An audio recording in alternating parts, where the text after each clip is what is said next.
everyone, welcome to our ATAR Note September lecture series. My name's Sophia and today I'm going to be taking you guys through our Year 12 Modern History lecture.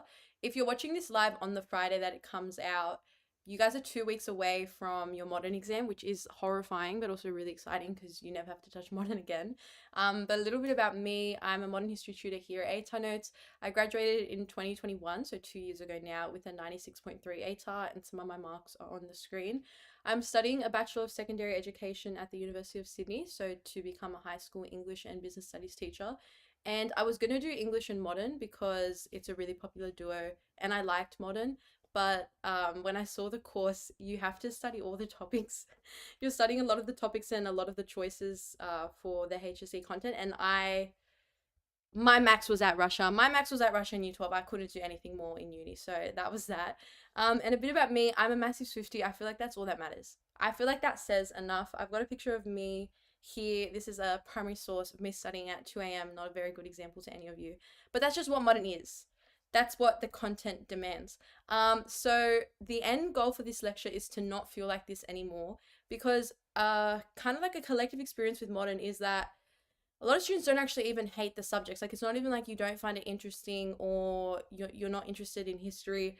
It's just the amount of content, it's the memorizing, and I think it's the physical exam. I know for me, I enjoyed modern. I didn't find it boring, like some topics here and there, foreign policy.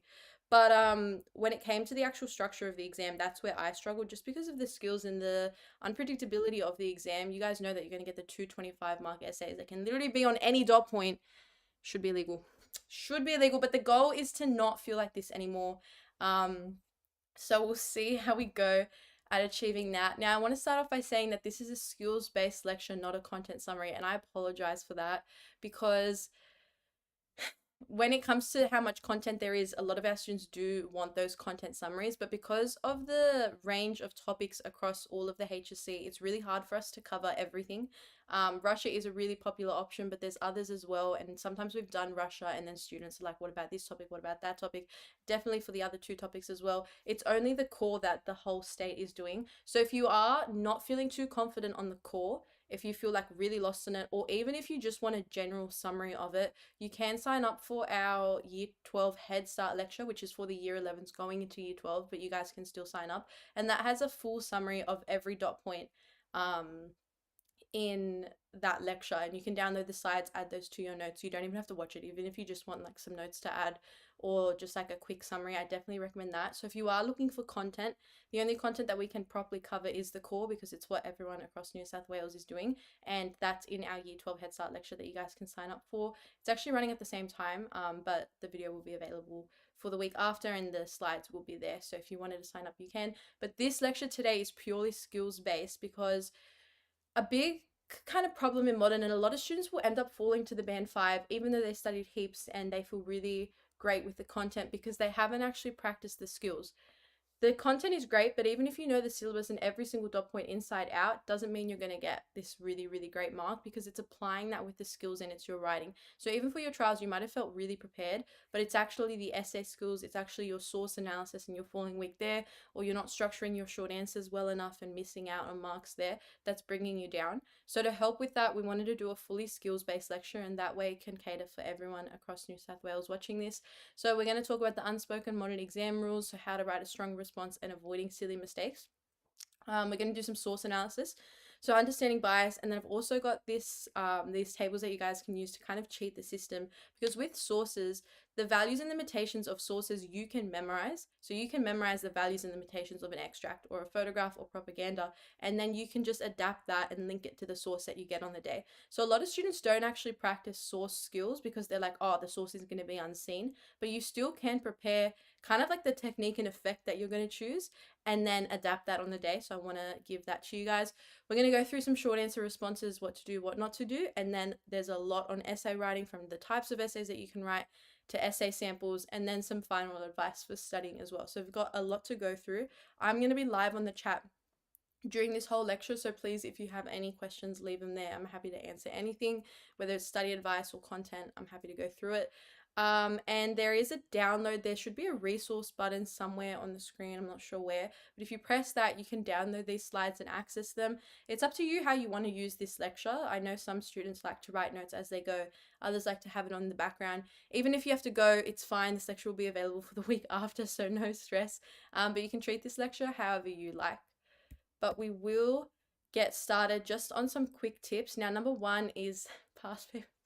Number one is past papers. Now, listen, if you do modern, like, very likely that you're a notes person. Like, and I was a notes person as well. With modern, there's so much content, so it's really hard to balance notes and past papers. And a lot of the time, I was putting all my effort into notes, but then I'd find that my marks were lacking because of the skills. The only way that you're going to practice your skills is with past papers, and the only way you can really do well with content is notes. So you really do need that mix. But if you haven't started past papers yet, I really recommend it.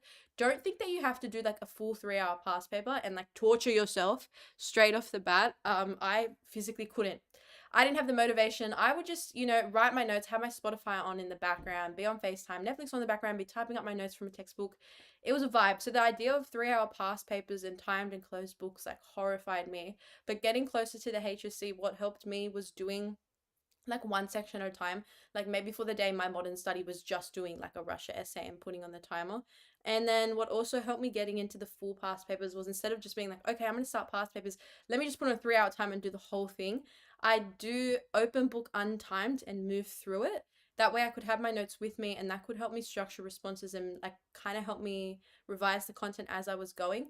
Then I did, you can do like open book timed, or and then timed closed book, and then untimed close. Like there's all the different mixes you can do, but I recommend starting with that open book untimed and then moving your way across until you get to the closed booked timed full 3 hour. It'll just help you gradually get to that full paper kind of place, and then you structure your study a lot better as well. It's also a lot less stressful and it's not as demanding on you, because you don't want to burn yourself out and drive yourself crazy in this fortnight between HSC and now. We need to stay strong. We need to stay strong. If you're struggling to start with your study, which is very, very real, gaslight yourself with documentaries, movies, and YouTube videos about the topics that you're studying. I was so heavy on this for YouTube and like movies. I would just like watch historical, just search like history. Search Germany on Netflix and watch something and just consider that your study. But that's a really good way to start, and it's like light passive study, but it's still something, and something is better than nothing. And once you've watched a bit of that and had that kind of light study, then you can move more towards content. Now, in terms of content, notes 100%, flashcards and summaries are going to be your best friends. Flashcards are really good for laws, for dates especially. And in terms of your notes, it's very hard to be on top of them throughout the whole year. So if you're not finished your notes, that is so normal. That is very normal. I don't really recommend going out of your way to finish them, especially if you're really, really behind, because there's so many good notes that you guys can access online. Obviously, I'm going to say go to a10notes.com. We've got heaps of notes on there, but there's other websites as well that you guys can access notes. You can ask your friends for notes, get past notes, but they'll, having notes that are done already that you can just really quickly summarize and go through is really helpful. That's in terms of the skills part, but again, that's in terms of the content part, but again, we want to make sure we're practicing those skills, because that's what's going to push you to that band 6. So past papers, essay plans are another really good way to study. I'm not sure if you guys have heard of them, but you'll take an essay question from a past paper, and then you'll kind of map out, like you'll do intro and write out your thesis and just dot point some ideas for your introduction. Then you will write like paragraph 1 and whatever your theme, your factor, or your event is for that paragraph. You can put in then dot points your details, what historian quote you'd use, what events you'd refer to, any statistics, anything like that, and then go to paragraph 2. So it's kind of just like the skeleton of your essay, and it can be really short, it can be really long, it's up to you. But the more essay plans that you do, the more you prepare yourself for the structure, and then you, fingers crossed, can get an essay along the same lines, and you already know how to structure that, and you already know, okay, I'm going to write about these 3 themes or these 3 factors and move on. And reading responses from past students is a really, really good idea too. You guys can access those online if you read exemplars, and we've got some samples throughout this lecture for you guys as well. But other than that, if you haven't really started, or you're still like in that starting phase, I recommend that you go through your trials and rank your sections from weakest to strongest. So maybe your weakest was Russia, then Cold War, then apartheid and core. and then that can direct your skill content study and what to work on first. So let's say you got like a 15 on Russia, you want to work on that first, and you can see by your feedback, are you lacking on the content? Did you not know enough about the dot points, or was it the way that you're structuring your essay? Or were you not incorporating enough detail? Like that's where you can see, okay, should I go and work on the content, and do I need to go back and revise over notes? Do I need to make some flashcards? Or do I need to be working on skills and practice writing essays and practice writing introductions and paragraphs, reading past ones, and possibly doing essay plans for that as well? So make sure that you use your trials to your advantage, even if it wasn't the mark that you wanted, which in a lot of cases it is. It's really important to remember that trials are significantly harder than HSC. And I'm sure a lot of you guys have put your trial marks into the ATAL calculator, but don't do it if you haven't. Don't do it. For your peace of mind, trials are a lot harder than HSC. And if you put your trial against a past HSC paper, you'll see really big differences in terms of the difficulty. I promise that HSC will feel lighter than trials did. So you'll be all good. But definitely use your trials to your advantage, because that's personalized to you. It's personalized on where you are at in each of the topics in terms of your skills and your content. So that's like personalized, it's tailored to you, and it's the best kind of study guide. It's really easy to look at what everyone else is doing and compare, like, oh, but blah blah like does one past paper a day, or blah blah is doing this. Like, forget it. It's you for the next 2 weeks. Like, you're sitting with yourself. So really just focus on what you're doing and what you need to work on, not what your friends might be doing, what you're seeing on TikTok, all of that. Now let's get started with studying for the HSC and structuring responses, which is kind of the first part of our short answer skills. So the structure of the response for your short answers is dependent on how many marks are allocated to it, but you guys know that. So you have to always look at how many lines are given to you, and the rough guide is that if you want a band 6, you're going to fill the lines. You're going to fill all the lines there, and if you really, really, really want a band 6, like you really want that, you're going to go a little bit over, but I'm talking like 1 or 2 lines max. If you get a 3 marker and you're like writing this much under, why? It's literally 3 marks. Like, you don't have to show off or prove anything to you. When your markers are looking at your paper, they're just looking at like, hey, has this kid filled the lines? And that's already given them like an idea that you've answered the questions, and they'll go through and give you the marks if you have. So don't think that you need to go overboard. I know students, and it's a myth that like if you write more, you're going to get better marks, but it's like if you fill the lines, you'll get the marks. The lines is what they expect for a band 6. So let's just keep it at that. Roughly speaking, you have about 2 minutes per mark, and it's really hard to like time that. Like, you're not going to sit there looking at your watch making sure you're doing 2 minutes per mark. But if you do follow that structure, you can kind of hit 35 to 40 minutes, which is where you want to finish the short answers. Now, you do have 45 minutes in total to complete the section, but I'm sure a lot of you guys in your trials, and I know I did as well, I finished short answers quicker, not intentionally, but it just kind of happened. And then you have more time for the essays because, like I said in the beginning, you guys know the modern paper is rough. Modern is rough. I remember I made a TikTok once. I'm not sure if you guys have seen, but I run the ATAR Notes TikTok. I've been doing it for like 6 months now. I made a TikTok once saying like modern is rough, and that it's not the like it's the exam, and everyone's like, oh, modern's easy, modern's so basic. No, it's not. No, it's not. Modern is actually really rough. It's not, the extent of content is one thing, but the actual exam and having the 225 marks worth of short answers with sources allocated like throughout them, and then the 225 mark essays all in 3 hours is wild. In my opinion. Don't cancel me. Modern is one of the hardest structured HSC exams compared to everything. There's no multiple choice. Like, what? How many exams have multiple choice and modern doesn't? Like, so yeah, the modern exam is definitely really rough, and timing is so important. You really want to finish it. And that reminds me, I wanted to quickly take you guys through what order to do the exam in. I recommend doing it in the order of the exam in most cases, but if you know, like, let's say you know your power and authority essay is just rubbish, like you just know like it's in the bin, there's no way like you're going to do well with it, like you're so lost in the content, leave it last. So do the paper in the order that it is. That's what NESA like recommends, and they've done that on purpose so that you can build up from the short answers, get to the bulk of the essays, but then you also have the short answers last, so that a lot of students who don't finish, aren't losing too many marks because they didn't finish a whole essay. They're just losing a couple marks on a short answer. But in saying that, if you know that you're really trash and there's just no chance that in the next 2 weeks this miracle's going to come and you're going to like suddenly gain all these extra marks in one section, leave your worst section last. My thinking with that, and I did this in English as well, is that like if you leave your worst section last, let's say like realistically you don't finish it, like it was your worst section anyways. So I was like that for English as well. I always left Mod C last. I don't care. I just thought in paper. But I leave Mod C last because I was like, you know what? Even if I don't finish this and I lose marks, it was going to be bad anyways. So that's what I definitely recommend. And that goes for any of your subjects. If you know that there's one kind of sectional skill that you just know you're going to fall short on and you're really scared for timing and, oh, what if I don't finish? I really recommend just leaving your worst section last, because we're going to lose those marks anyways. So let's just be honest with ourselves. And structure is very dependent on the task words. So identify, describe, explain, outline, compare, assess, account, and analyze. These are all questions that you guys can test yourselves if you wanted some for the shorter answers on the core. But task word is so important. I know teachers go on about this, and if my year 12 self knew that like 2 years out I'd be like lecturing people on how important task words are, I think she'd have like an attack. Because I used to get so annoyed. My teacher would always go on about these words. I'm like, yes, I can define and I can explain. Like, it's not that deep. But it really is that deep. It really is that deep. And if you don't get those task words right and you're not doing the right action by those task words, kiss the mark goodbye. So it's really important that you know them. So my apologies, but we're going to have to look at some of them.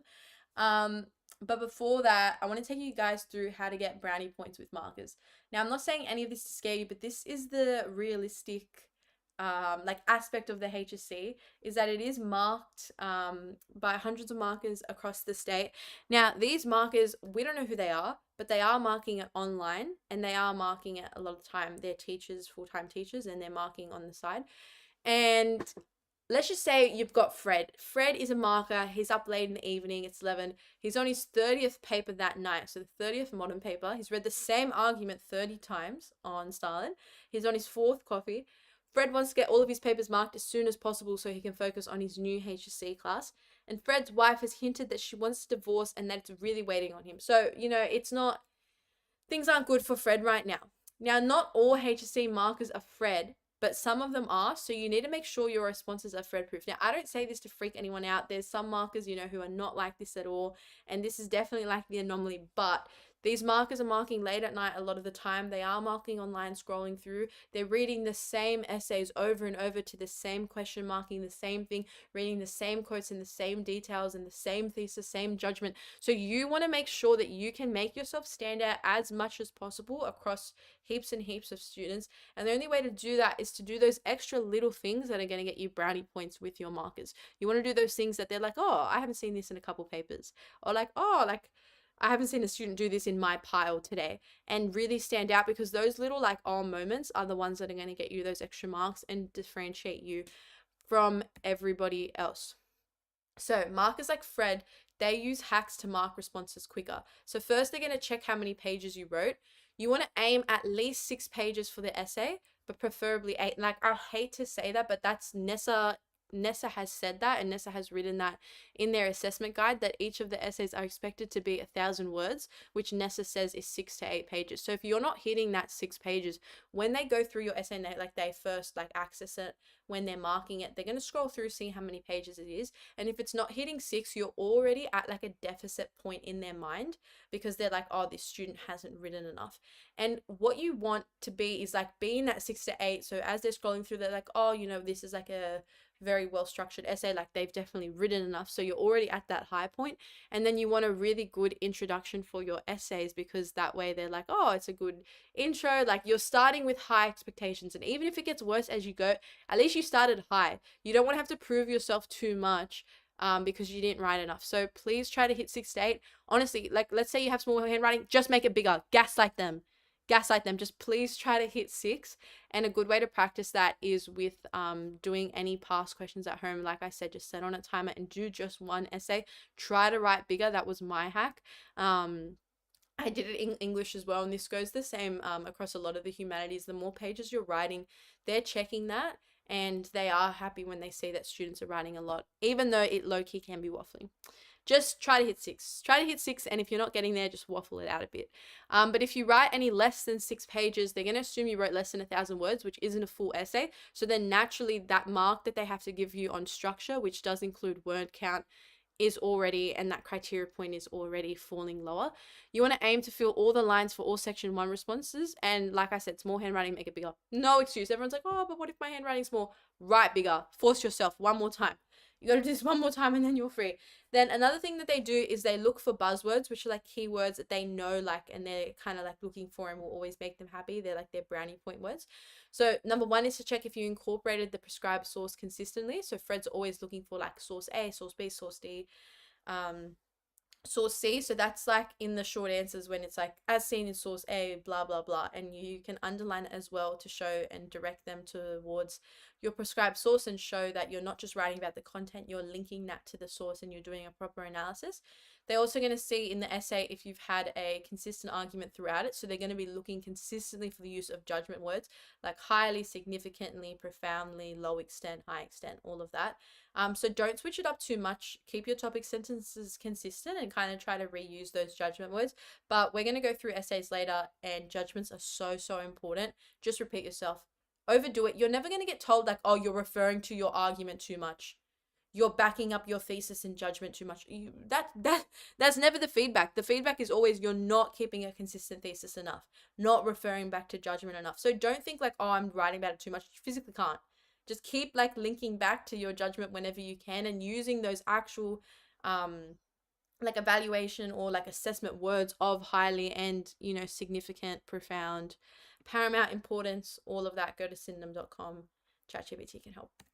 Anyways, Fred's also use other hacks like this to mark. So don't use arrows or asterisks if you forgot information, because like I know a lot of students do this, and I used to do this as well, but then I got in trouble for it in one of my internals because it looks like you haven't structured your response well and that you kind of rush through your essay and then maybe you're going back to it. So if you do forget info, you have 2 options. So first ask yourself, like, is it really that important? Because a lot of the time it's not even. Like you think like, oh, like maybe it might be like one extra detail, but it's not even that important half the time. So you can just ignore it. It's not worth adding in one little fact that isn't going to make much of a difference and then losing on that structured part, because they, like I said, they're reading online, they're scrolling through. If you have like an asterisk all the way at the end, but it's from your first paragraph, like 5 pages before, and they have to go all the way up, like we don't want to risk it. We don't want to risk it. But if it is really important and you just genuinely forgot it, see if there's a way that you can incorporate it into a later paragraph or link it back somewhere else in the essay, rather than having those asterisks or doing like an arrow to like add information. I know it seems like a good idea at the time, but in terms of structure, because structure is a criteria point, it's really not worth it, and it just messes up the cohesiveness of your essay and makes it harder for them to read as markers, especially if they're reading it at night. We just don't want to upset these Freds. Fred's going through it. Fred's, you know, on the way to divorce. If you're running out of time, it's always better to start the next section than finish the one that you're on. So if you've been writing for 45 minutes, you've probably written enough. Just leave. Just leave. I know it's very tempting to just like, you know, let me just finish this, or like, you know, the conclusion, or I just need to make this like one more paragraph. But you don't, like, that'll get you, I don't know, 2 to 3 marks compared to losing 5+ for not starting a whole other section. So really try to get as much as you can done for each section. If you have a little bit left for like one, that's completely fine. But you really should be trying to get as much as you can done. And please, in saying that, for the essays, that's more for the short answers. Like if you don't finish all your short answers or you leave a couple lines, whatever, but for your essay, don't forget your conclusion. So if you've been running out of time and you need to start the next section, just quickly, let's say you're halfway through a paragraph, leave that paragraph and still write a conclusion, because if you don't write a conclusion, you can't get the band 6 for your essay without it, even if it's a perfect essay, because it's not well structured. Because a structure, and the structure criteria is intro, body, conclusion. So if you don't have that, even if it's a great essay, they're taking marks off for you for that. That's exactly the same for English. And it's not going to be considered well structured. So it's just not worth it. So as you're going along, try to finish as much as you can. If you're halfway through a paragraph, just quickly leave it. Write a quick up, conclusion. Modern conclusions, we're going to go through them, how to write them, but they seriously should not be more than like 5 lines max, minimum 3. Like 3 to 4 is always a goal. So it's not hard to just quickly write up a conclusion to sum up your essay, dip, and then go to the other sections. But for short answers, if it's been over 45 minutes, just leave. Just leave, get onto the essays and get the marks there. Now, you want to avoid silly mistakes as well. Number 1 is reading the question carefully. Number 2 is checking the dates, because this is, I didn't even realize that this at the time, but then when I started tutoring here at HSC Notes, I was like, wow, I wonder if I ever made this mistake. Sometimes you can talk about content that's outside the time period set in the question, which means you'll lose marks. So here we've got evaluate the impact of differing visions for the USSR from 1917 to 1928. But the differing vision dot point typically starts at 1921. So if you didn't actually read the question closely, you would miss that, and you would have had to talk about earlier content as well. So just make sure you're looking out for dates and that you have proper dates in your notes as you're memorizing, because it's really easy to fall for this trick. So you do have to memorize key dates and like how they fit into the syllabus, but the good thing is that all the dates are in the syllabus, so you're good to know which time frame it is. And again, the task word is such an important thing, because they're not just filler words. They tell you exactly what you need to do and how to answer the question. And a lot of the time people are ignoring the task word and they just end up describing. I know I used to do this, because like, I'm not looking at discuss and being like, okay, I have to look at both sides. Like, no, I'm just writing. I'm writing about the source. But the task word is so important. That's all they teach me at uni. The task word is everything. And many of them actually require a lot more critical thinking than others. So if you don't know which ones are low order or medium or high order task words, goodbye to those marks. So let's talk about it. Guys, I'm sorry. I really don't want to do this. This would be my nightmare in year 12. So I know, I'm sorry. Just stay in the chat if you're watching live. We'll talk. But let's talk about task words. The easiest ones and our favorite ones to get marks are identify. And you do not understand. Some students will fill in like all the lines and go over the lines for identify questions, but why? Because all you have to do is simply state a key feature or an important attribute. So here we've got the example 1, identify 2 features of Nazi ideology.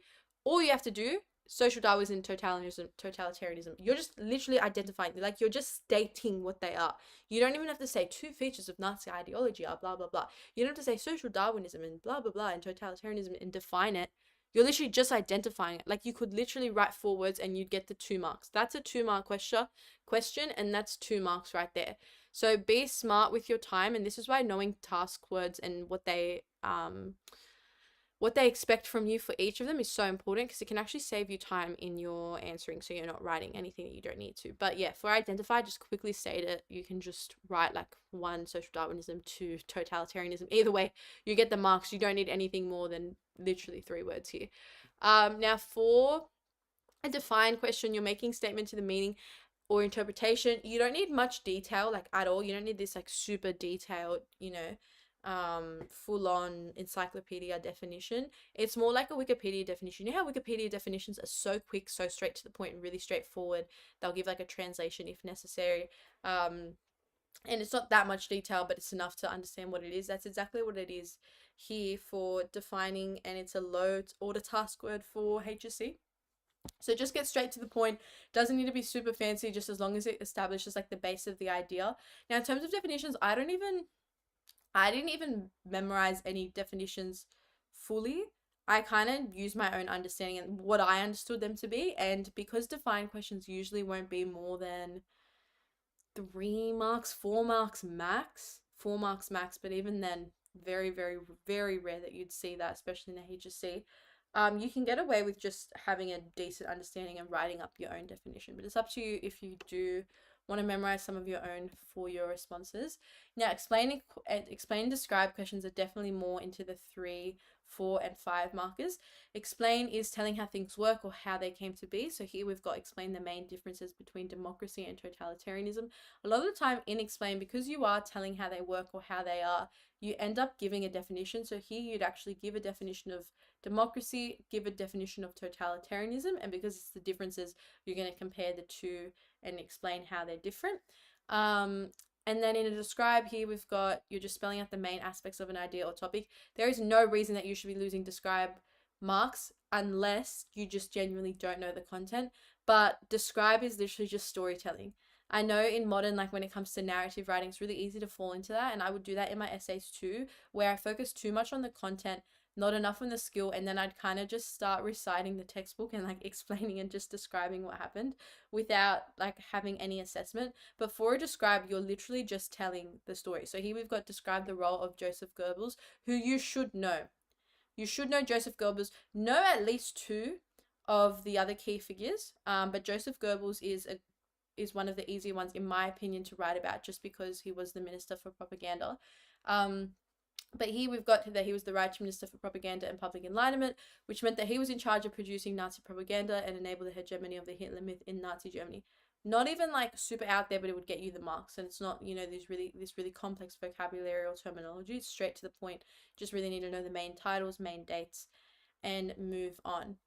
Outline is where you get a little bit more. So outline the key features of the Weimar Constitution. I really do recommend knowing the Weimar in good detail, because it's one of those dot points that not a lot of students nor schools cover in much detail, because a lot of students are quick to get to the core part of the Nazis and Hitler's rule, but I feel like it always comes up, and I've seen it in quite a lot of trial pass papers, but also in the HSC. So that's something I definitely recommend going over, and I just feel like it's overlooked a lot of the time, but Nessa knows that, and sorry, it's underlooked, and Nessa knows that, so then they use that to their advantage. But in an outline, you're indicating the main features of a topic or sequence of events, so you're going a bit more into detail than you are when you're describing, and then you'll actually bring in examples as well. So here for the Weimar, we've got Article 48, which they use in the Reichstag if there was the emergency, and then that's how Hitler ended up gaining his power. Compare, contrast, and account for are definitely when you're getting into those higher task words, but even then it's not the highest. So compare is identifying the characteristics or qualities two or more things have in common. So for example, compare the ambitions for Germany in Europe and Japan in the Asia Pacific. Compare and contrast can come up in your 25-mark essays, but they're not as common as assess, analyze, and to what extent. I'm sure you guys know that, but it can come up as a 25 marker. If not, like I said, it is rare. It is more likely to be 8 to 12 in your short answers, or even potentially 15 if they end up pulling one of those. And then account for is explain, clarify, and give reasons for. So it's usually an argument because you're giving reasoning. So here it's like account for Mussolini's rise to power. So it's basically just asking you, why did Mussolini rise to power? So you have to give an argument and say he rose to power because of this, and you're having that judgment. And then the highest task words, and these are the most common for your essays, you can best believe at least one of the essay questions will have these ones, is assess, evaluate, and analyze, and to what extent. So for assessment, when you're assessing or when you're evaluating, you're considering the value or the importance, and even here you have to actually cite what that value and importance is. So here we've got assess the significance of Lenin in the Bolshevik consolidation of power. So you'd have to state the significance, and you have to say Lenin was highly significant or profoundly significant to the Bolshevik consolidation power in his role throughout, and really still make that judgment. The most important thing in these task work questions and in your essays is that you have a judgment, and a judgment is just an opinion. Your judgment is just your opinion, and your opinion is backed up by those judgment critical thinking words of highly significant, extent, etc. Analyze is where you're breaking down the issue, so analyze the changing nature of Soviet foreign policy, and you're going to show how they interrelate between your paragraphs. And then to what extent is where you're exploring the case in relation to its validity when accounting all known evidence. So here we've got to what extent was Mao the most critical factor in the establishment of the Communist Party in China. You have to say the extent. I know that's obvious, but a lot of students don't, especially in English. I'm going to keep referring to English in this essay, but in this lecture, but it's only because English essays and modern essays very similar. They honestly interlink. You can't tell me that your modern paragraphs, like at the core, are not just teal or peel paragraphs. It's the same thing. But even in English and in modern as well, you need to be stating the extent. So Mao was the most critical factor to a high extent, and you need to keep that judgment consistent throughout your whole essay and keep repeating the extent, thus reflecting the great extent in which, therefore proving, therefore supporting the great extent. Like, you have to keep linking back to that and having that word extent. It needs to be at least in the beginning and ending of all your paragraphs as a base, at least minimum. But even then, if you want to be getting into that high band 5 band 6 kind of category, you need to be consistently referring to it wherever possible. I'd say at least 4 times in your actual body paragraphs. But we're going to get a bit more to that when we get into your essays. Now, let's talk about bias, which is really annoying to talk about because it's so overused and it's very understood in HSC history, but that's not your fault.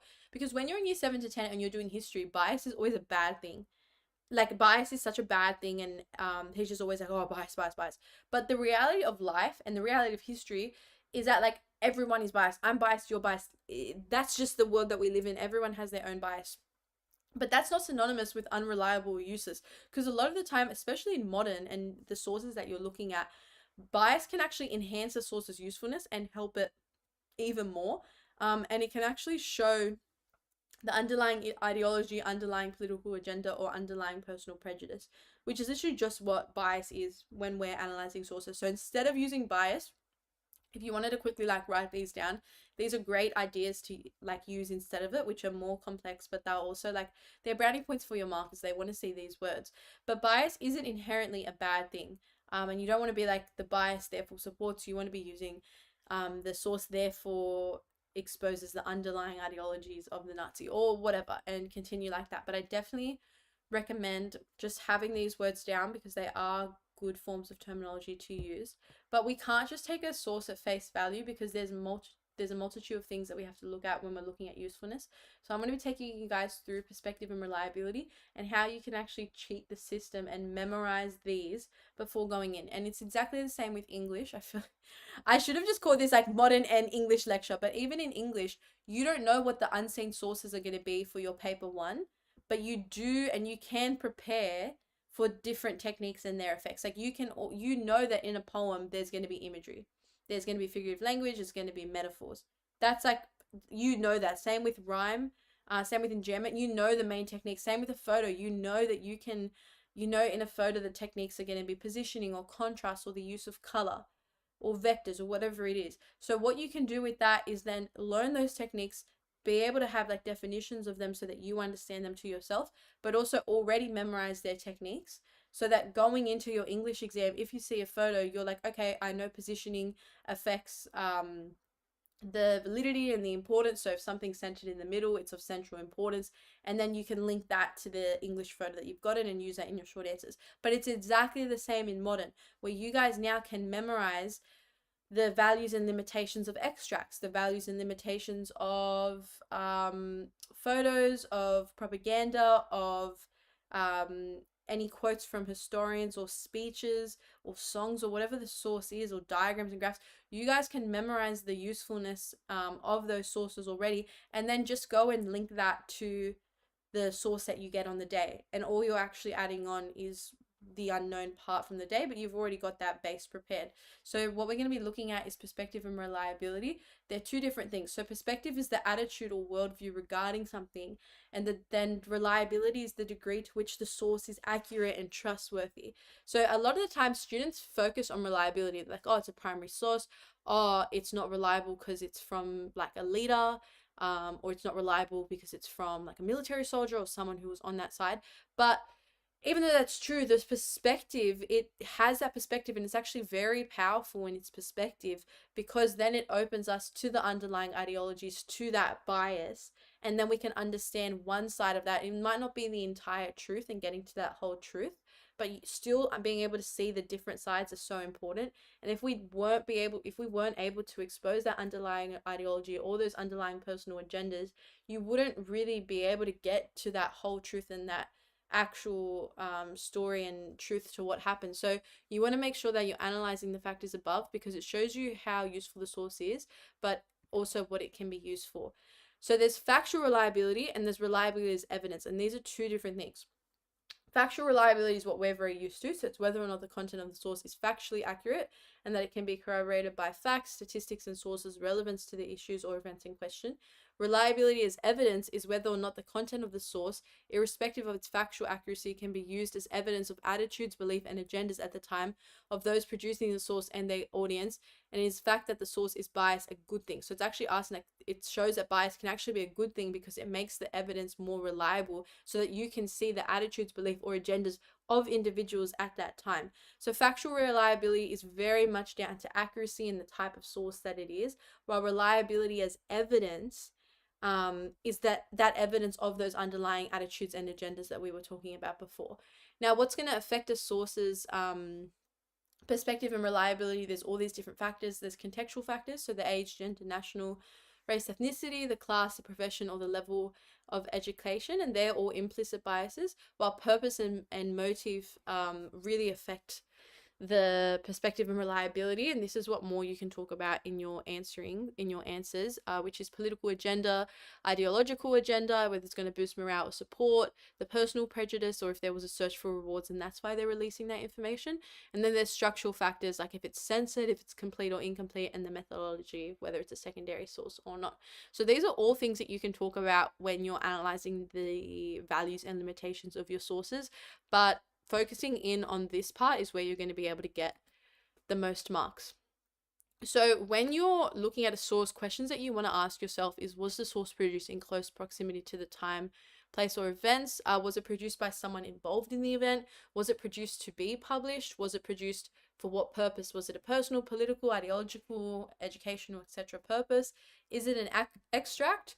Was it the product of extensive research, or was it peer reviewed? All of these are going to affect the perspective and reliability of your source. So it is good to ask yourself these questions. And even if you wanted to write these down on a flashcard, and when you're doing some source analysis work or you're doing a past paper, have that flashcard next to you. And when you're looking at a source, ask yourself these questions, and it's going to give you the answers. These are the questions that you have to ask to know what to write about with sources.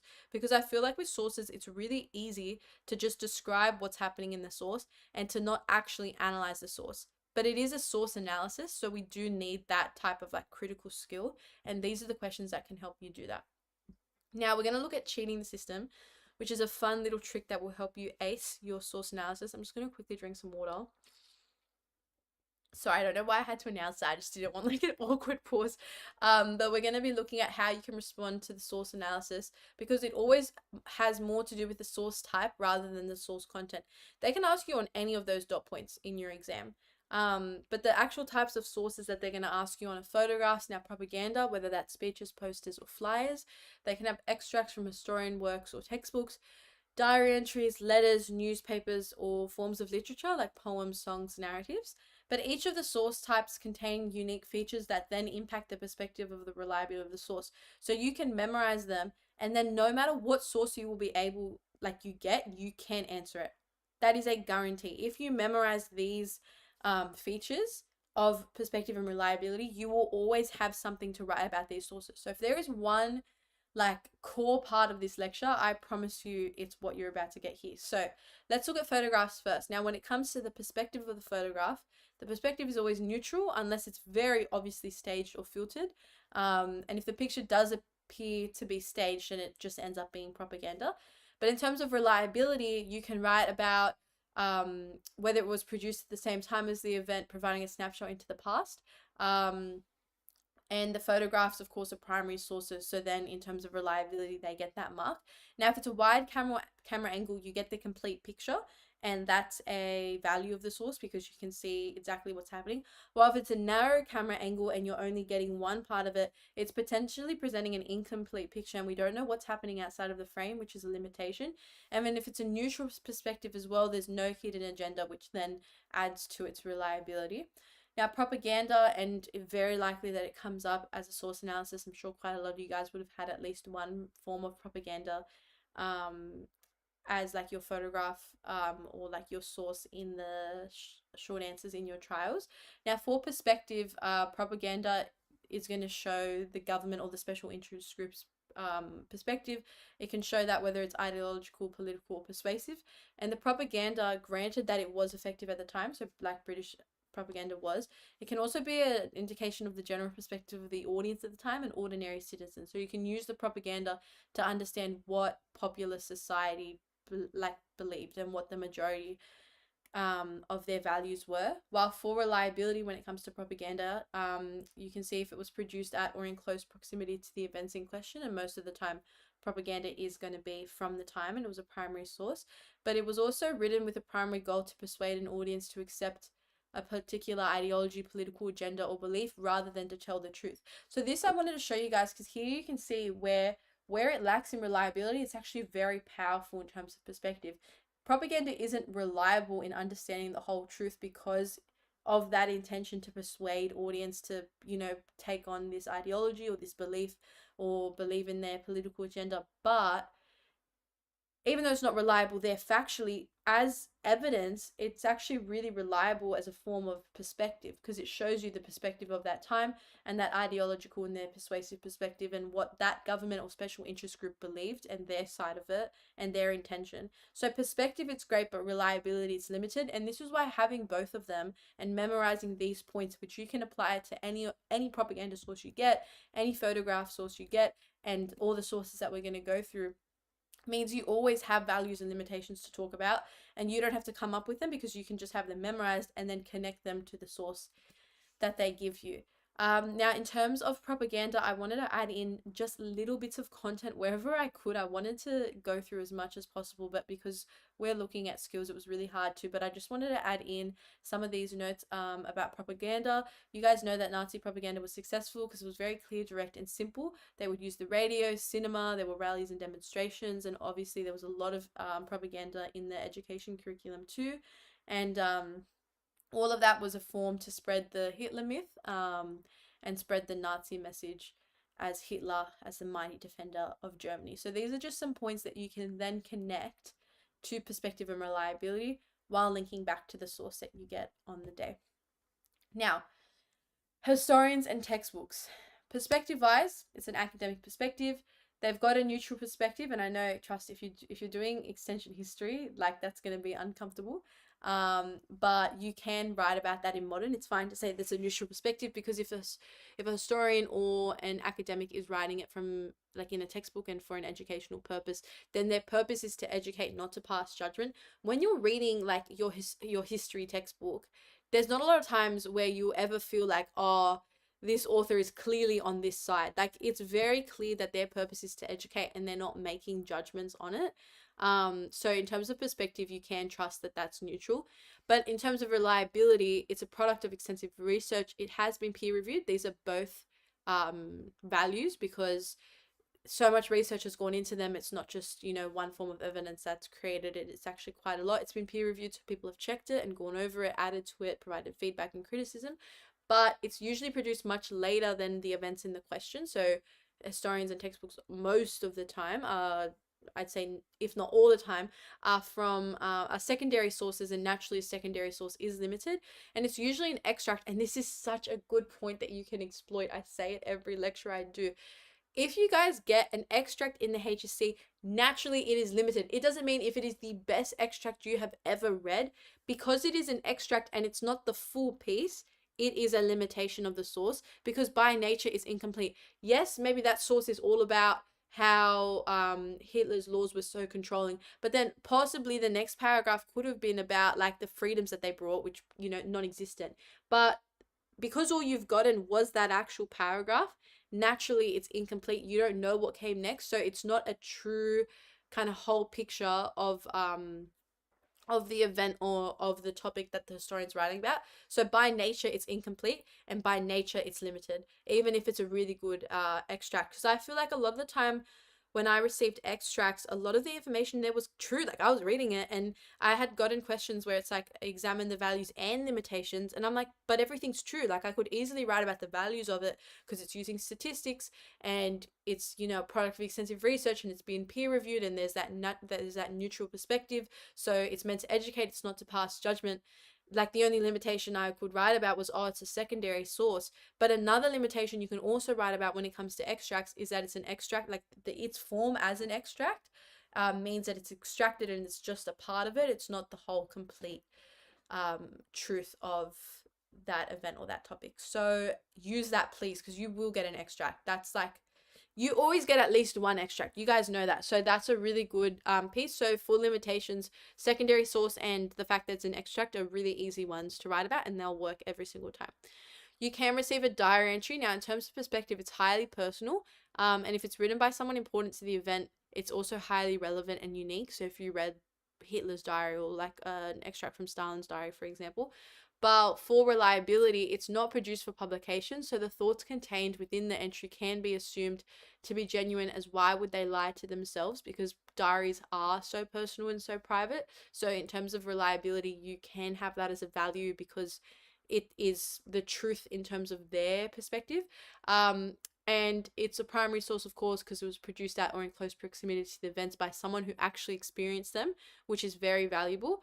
But at the same time, it's highly personal. So even though it's good that it's highly personal and it wasn't, and for that reason, it wasn't produced for publication, at the same time, because it's so personal, their judgment is potentially clouded by their own prejudices or political agendas or ideology, which is great in terms of understanding perspective and very valuable there. But in terms of the factual reliability, it's limited because it's just one person's thoughts, and that's naturally going to be clouded by their own inherent bias and underlying prejudice and ideologies and beliefs. So again, a lot of these intertwine, and where it's lacking here in reliability, it's actually very valuable for the perspective. So good to see both. I don't want to keep repeating myself, but I 100% am. When it comes to letters, again, they're highly personal, and it's great if they're written by someone who is important to the event, like a leader, because they're relevant and unique. In terms of reliability, it's a primary source, so naturally that's going to be a value.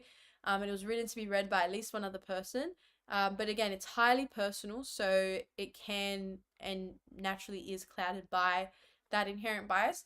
But it also might have gone the process of censorship, whether they censored the letter or officially it was censored by the government. So if that was to take place, then naturally it's incomplete and it's not the whole truth. Like here we've got lines censored, so you can't see exactly what happened in this story and in this letter. So it's not a true reflection of the whole event or the whole topic, and therefore it's like incomplete in nature. Censorship is very similar to extracts, where you don't have the whole picture because naturally it's just incomplete. So that affects the reliability, and it's actually a limitation because you can't get the whole truth. Now, newspaper stories can come up as well. Now, in terms of perspective, it has to be considered because it could have been from a government or special interest group, and a lot of the time the government's work were behind the publication, so they ended up being ideological, political, and persuasive. Now, that is a great thing in terms of perspective because it will reflect the perspective of that side or that interest. But in terms of reliability, it could have undergone the process of censorship, whether that was official or self-censored by the paper. But either way, a lot of the time, newspapers were not releasing anything that was against popular opinion or that was against the government because they were controlled and they were a form of propaganda, and media was abused by the government to push their political agendas. So factual, in terms of factual reliability, it's limited there. But it was produced at or in the close proximity to the time by someone who experienced them. So in terms of the actual source as a primary source, it is still very, very reliable. However, the perspective is obviously straying towards that one side if the newspaper was controlled by the government.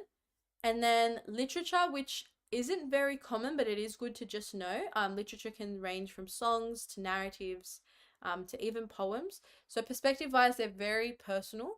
And it's a popular sentiment of what people believed at the time. So for example, war songs really do reflect the anti-war kind of ideology and how people wanted the war to finish and conflict to finish. In terms of reliability, it is a primary source because they're producing close proximity to the events by someone who experienced them first time.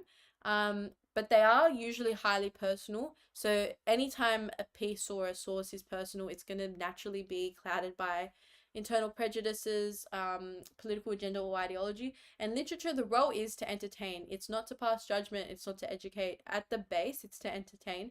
And it is really important to remember that because that is limiting its reliability because of its intention.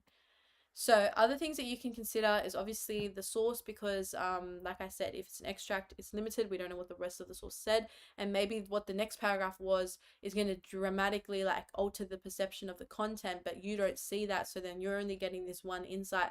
So naturally it's just a limitation.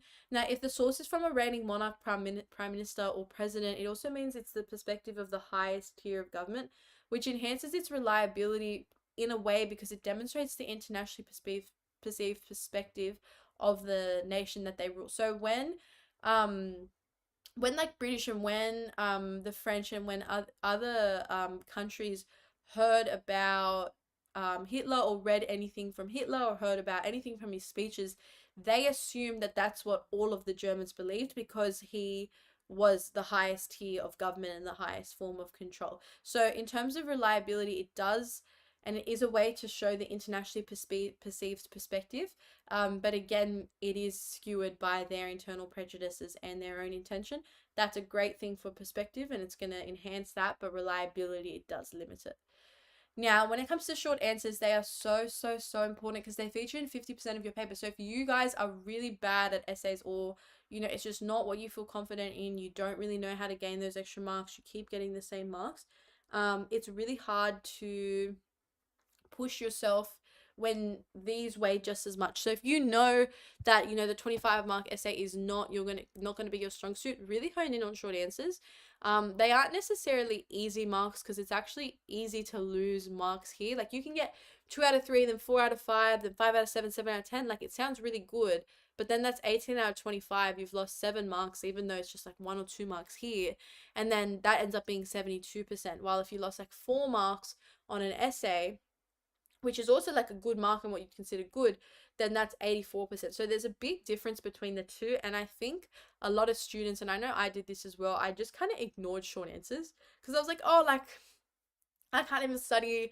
I don't know what the source is going to be. It's going to be different depending on the day, and like it's all unseen, so I can't really prepare, and I just need to know like a bit of content. Like I don't even have to write that much. It could be like 12 marks max, whatever. Like I'm going to focus on the essays, but they do weigh just as much, and because they are shorter marks, realistically it's easier to get 3 out of 3 and then 4 out of 4 than it is to get 25 out of 25 on your HSC Russia essay. You get me?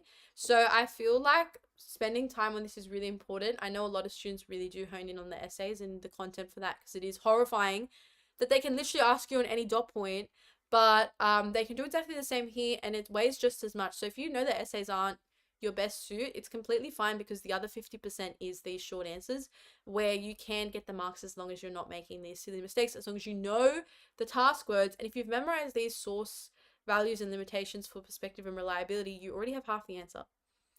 So then you just need to sprinkle a little bit of content, link back to the source, you're fine. Full marks will get at it.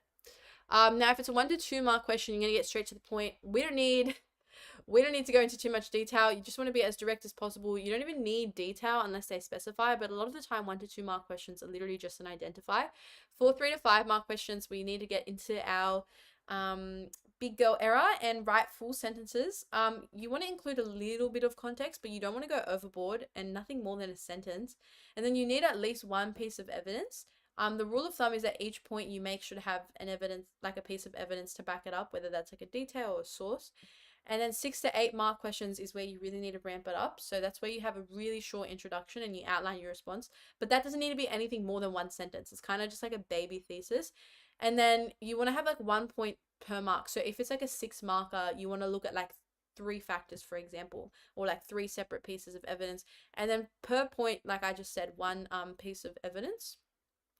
I want to look at source analysis together because I remember before saying that like it's really easy to fall into describing the source rather than like analyzing it. So what you don't want to do, if we look at this source, we've got here, source A is a photograph of a German family featuring a mother and her 3 blonde children. The photograph is in black and white and none of the figures are facing the camera. Like obviously, and you're probably reading this now and be like, oh, that's like who would write that? Like you're just describing it. But it's so easy to do on the day because you focus too much in on the source. And this is the issue. A lot of the time students get marked down because they're not writing about the source enough. And that'll happen to them in trials. So then when they get to the HSC, they'll pull off this where they write too much about the source, but they're not actually analyzing it. What you want to do is here what we have in green, which really balances the two. You need to have your content, But if you're just writing content and you're reciting your textbook and like your notes and you have no reference to the source, then it means nothing. They're actually going hand in hand. So the families shown in source A, and it's underlined, represent the ideal family unit in Nazi Germany. So we're looking at family and we've referenced the source. So we've got the source, but now we're connecting that to the actual content. They are of Aryan descent as evidenced by their fair skin and blonde hair. So you're using the source, their fair skin and blonde hair. That's evidence that we see in the source, linking that to the Aryan descent, and that's the content and the dot point. And the females are dressed conservatively. Again, source, reflecting the traditional feminine dress code of Nazi Germany. Content. So any point that you want to make about the source, so let's say you're talking about their blonde hair, you have to say how that connects to the content, what that shows. Same with the dress, what that shows. This image was most likely used as propaganda to encourage more Aryan women to have more children.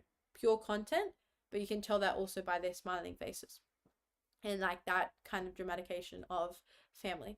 But I hope that that makes sense, because it's definitely a very big mistake that students make, and you'll either get, talking too much about the source and not linking back to content, or way too much about content and not linking to source. So my rule of thumb, and what always worked for me in getting really high marks in the short answers, was any time that I mentioned something about the source, like pick out a feature, link it back. You got to link it back, and you got to say, okay, well, this connects to this idea from the syllabus. Their hair shows this, their smile shows this, the fact that it's a family shows this. There always needs to be that duality. So you can never talk about just the source on its own, and you can never talk about just the content. You want to be talking about the both of them. So here we've got another one that we can do together. Source A is a photograph taken in Nazi Germany, the salient image being that of Adolf Hitler, the Führer, with a little blonde girl who appears younger than 3. Hitler is smiling, whereas the young girl wears a scout. Okay, like we can see, you can see that. And again, this is where you fall into it, where you're just describing the source, no link to content, and like no analysis whatsoever. Like obviously we can see that, but instead what we're going to do, source A, and like I said, underlined. You will all underline. This is me blackmailing you. You will all underline. Source A reveals the way in which Hitler was presented through propaganda in Nazi Germany. So very kind of general starting. In order to consolidate the Führer myth, propaganda such as this, see? Content, evidence. Depict Hitler with young Aryan children. Yep. So we've got the source again. Served to not only humanize the dictator, but also further reinforce a paternalistic image of Hitler. Back to content, presenting him as the loving father of all Aryan Germans. Chef's kiss. Chef's kiss. How can you flaw this? How can you flaw this? I just wanted to show you guys this example of how closely connected content and the source have to be, because it's just so easy to lose marks here, but it's just not worth it, because you don't even need to have this really great detail and these fancy statistics or historian quotes to back it up. It's literally what you see connected to what you know and the core ideas of the syllabus. So being able to integrate the sources is obviously really important. For the course study, you're going to get at least one prescribed source for most of your responses, and it's like the base of the study. So effective integration is not quoting the entire source at the beginning like we did here, and providing no analysis and then just describing it. It needs to be explicit, so you want to say as shown in source A and underlining it, like I said, and you want it to be analytical, so you're analyzing it with reference to the content instead of just describing it. So here we've got a photograph of a book burning in Berlin, and obviously it's a primary source.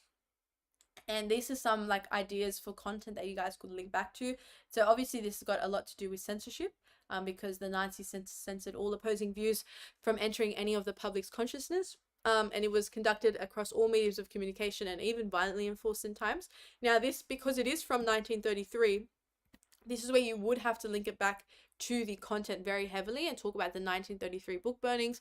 Now you could use specific statistics, like how over 25,000 books were deemed appropriate by Nazi librarians and university students and therefore destroyed, or you could use details like how works that were written by Jews, so that includes Einstein and Freud, or socialists, communists, anarchists, and pacifists and others. You could talk about how their works were destroyed, or you could talk about the first books that were destroyed, or that authors were persecuted, and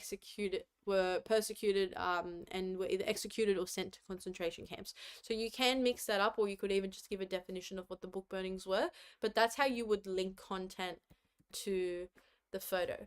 Now we're going to get started with types of essays and get into essay skills. I hope that was really helpful-ish for short answers, and that it just clarifies 3 things: the importance of task words, that bias is not a bad thing and you can actually use it to your advantage, and the importance of perspective and reliability, and memorizing those.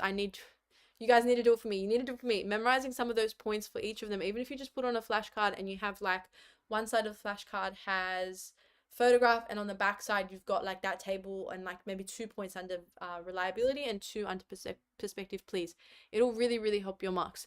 And number 4 is to underline the source, but I'll leave it at that. Let's talk about types of essays that you can write. We're going to be getting into essay writing, essay samples. I've got some past essay like paragraphs, intros, conclusions, and exactly how to structure them, because structure is so important in modern. And I always used to think my essays were like all about my content, but it's so big on structure as well. And like I said, we're gonna bring out that teal structure and pull it out. So for types of essays that you can write, there's thematic essays, there's factor essays, and there's syllabus essays. Thematic essays is where you're actually using themes of the time, while syllabus and factor essays is where you're using the events and the actual dot points to structure your paragraphs. So a thematic essay could be if you're separating your essay into like themes of like social, economic, military, government, etc. While factor or syllabus essays is when you're actually using events. So maybe one paragraph is about an event from 1917, and then another paragraph is about a vote or a conflict or whatever it is. Let's talk about a thesis. I feel like this, like I said, this is kind of like an English lecture low-key, because they both overlap. But a thesis is the overarching argument that you make throughout your essay. It's a complete sentence that contains one main idea, and this one main idea controls your entire essay. So the markers are looking for a strong judgment and evidence that you can think critically about what you have learned. And it might be easy to think that all they care about is memorization, but like history is about the argument. Like I said, you can know every single dot point inside out, but if you cannot argue those dot points, and the only way to practice arguing them is with like past papers and, you know, actually thinking about your judgments, essay plans, and skills work, getting that 23, 24, 25 is very hard to do. It provides your essay with a sense of direction, what to talk about and what can be ignored. It's really important. And your markers, they'll read that first judgment, and it sets up your entire essay and their entire perception. After they've read your introduction, like I said, they're going to open, like, let's say I'm Fred, I'm about to go through divorce. Fred, I'm going to open up your paper. I'm going to scroll through, see how many pages it is. If it's 6 to 8, I'm like, yep, looks like a good essay. Already I have a high perception of your work in my mind. Then I'm going to read your first sentence. I'm going to be like, yep, good judgment. And by the end of your introduction, especially after that last line, I'm already going to have an idea, okay, is this band 4? Is this band 5? Is this band 6? Is this band 2? So imagine I'm Fred now and I open, I see you've only written 3.5 pages. I see your introduction is like 3 lines. And I see that you don't start with a judgment, nor do you have like a critical assessment or evaluation where you have those words like highly significant, or you don't have like an actual judgment. I'm not going to be very happy. I'm not going to be very happy, and it's going to start my perception of your work. And like we said, markers do. We're talking about bias and how everyone's biased. Markers are biased too, and this is what they can be biased on. So you don't want me to start, and me as Fred or your marker to start with that lower perception, and then you have to prove yourself throughout your paragraphs. If anything, you want to make sure you're hitting that 6 to 8 pages. Your first thesis is really strong, really powerful, straight to the point, contains that one idea, and that your introduction is really concise and strong. So that after your markers read through, they're like, okay, 6 to 8 pages, good thesis, strong judgment. After they send your introduction, they're like, you know what, this is like a band 6 so far. So at least you're starting high, and maybe you don't feel too good with the question or the content, you fall a bit short. At least you're falling. You'd rather fall than have to prove yourself from a low point. Just gaslight them, write a great intro, and the rest of it can be questionable. I'm obviously joking. But a thesis statement has to contain a subject and the opinion. So the subject is dictated by the question. So the subject is whatever, like the event or the theme or the topic that they're asking about, the specific dot point, while your opinion is the judgment, which is your your words highly, profoundly, paramount, etc. Now, please, we get this question a lot. If a thesis statement is my opinion, because it is your opinion and you don't have to use a popular opinion, you can completely go against it. Can you use personal pronouns? No.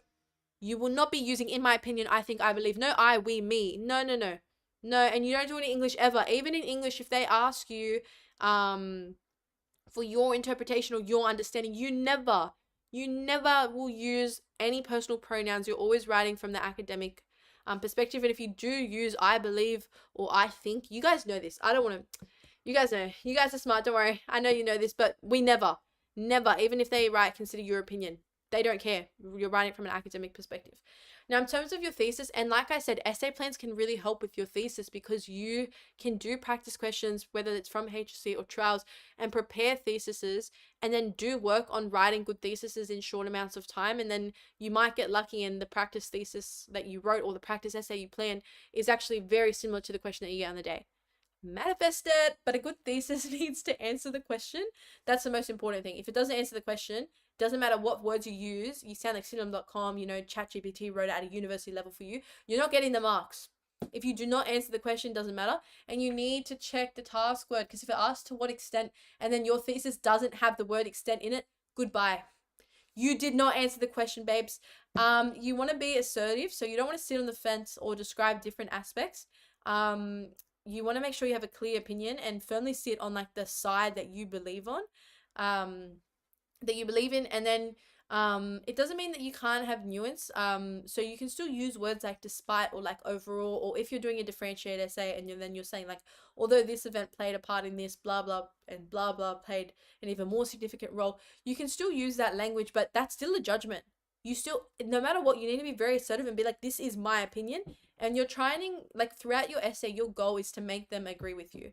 So it's your chance to be right. So you want to be assertive. You don't want to say like, oh, it could be true that. What? Make your judgment be very assertive. You want to be simple and you need it to be easily carried through. If you have a really tough thesis and a really long thesis and it's just complicated and dragged out, you need to be referring back to that throughout your whole essay. So why wouldn't you want it to be simplistic? You want it to be one really simple line, really straight to the point judgment, that it's very easy that throughout your whole essay, in your paragraphs, and then later in your conclusion, you just quickly refer back to it. Not this like 4-line argument where you're assessing like the importance of all these different things and you can't even get to one point. And then every single time you want to refer back to your thesis and answer the question, you have to refer back to this massive part. Keep it simple and make sure it's very easy to carry through. And you want to be interesting, or unique. So if you really want to get that band 6 and you're really pushing it, you want to set yourself apart by having a bit more of an interesting thesis. But we're going to be talking about how you can connect your argument to your key themes. And to be more interesting or unique, it's more, instead of just saying like, this event was of thorough importance, it's like looking at this event and its consequences or its results of blah blah blah blah, like contribute to the significance of this event and whatever. It's like connecting your arguments within your thesis, but we're going to talk about that.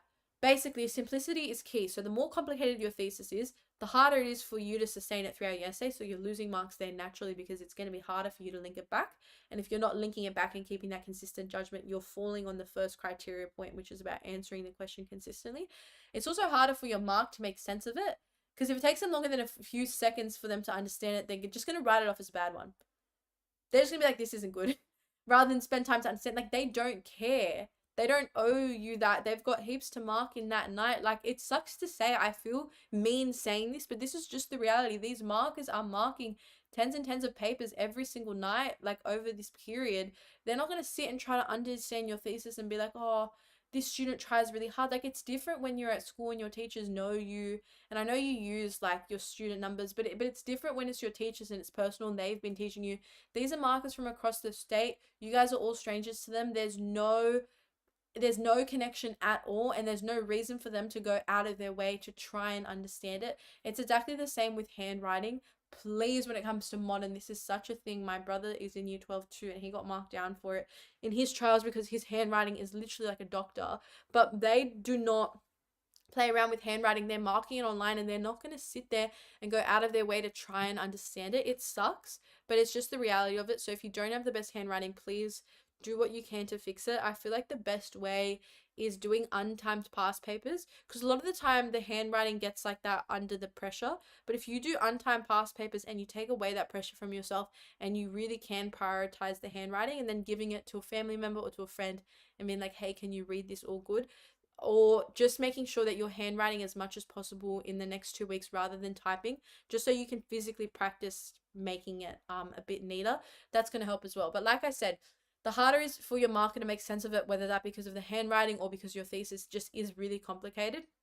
You're just doing yourself an injustice, so it's not worth it.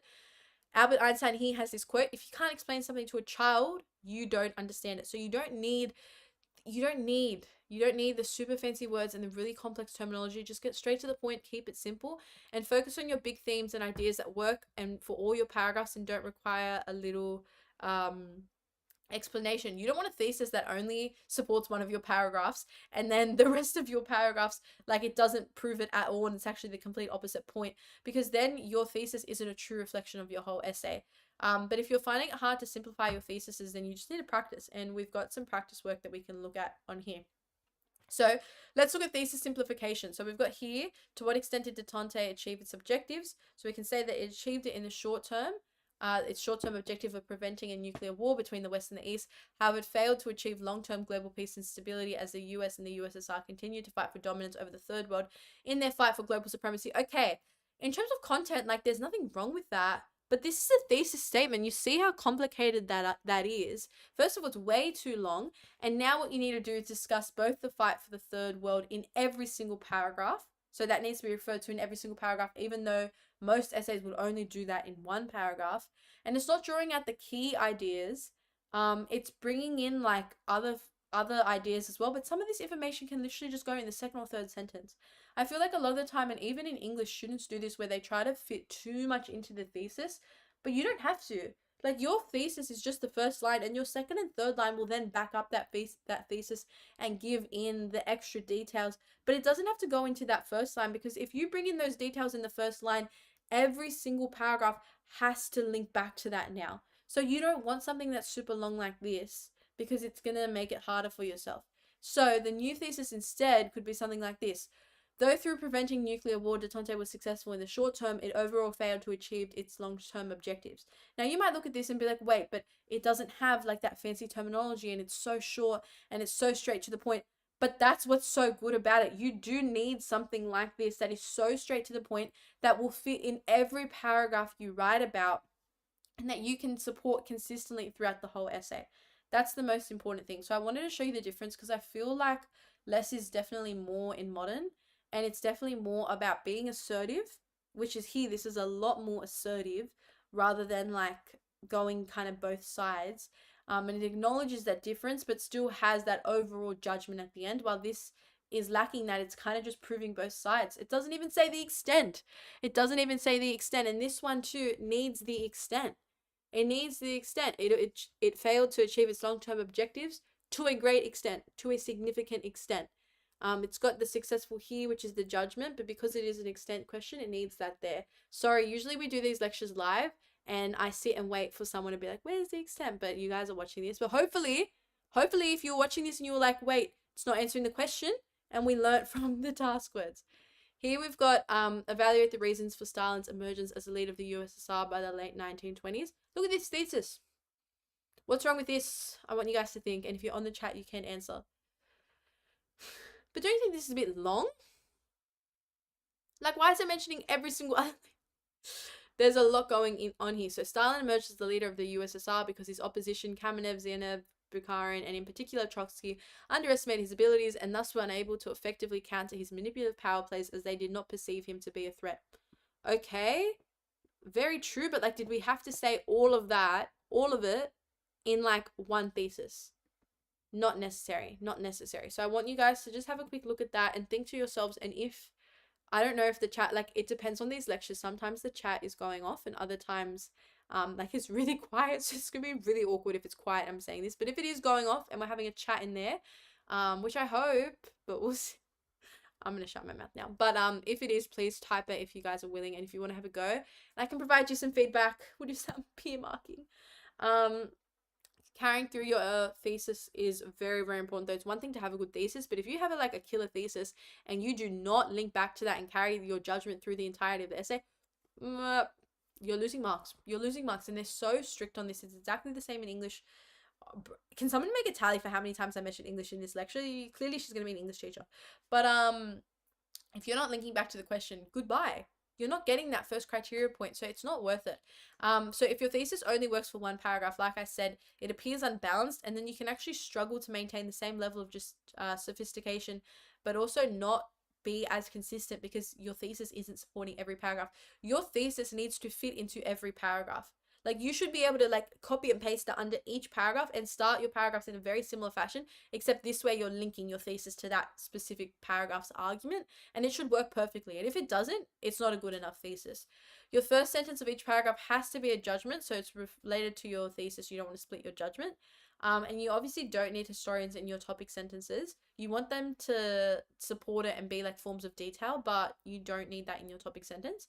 And you want to link your judgment throughout your paragraphs as well. And then obviously at the end of your judgment. So at a minimum base, like if you guys, you need to be linking back to your thesis, and your thesis is just your judgment of the essay. So I'm going to use them like interhandedly. But your first sentence and your last sentence of every body paragraph has to include your judgment and your thesis. That's like a must.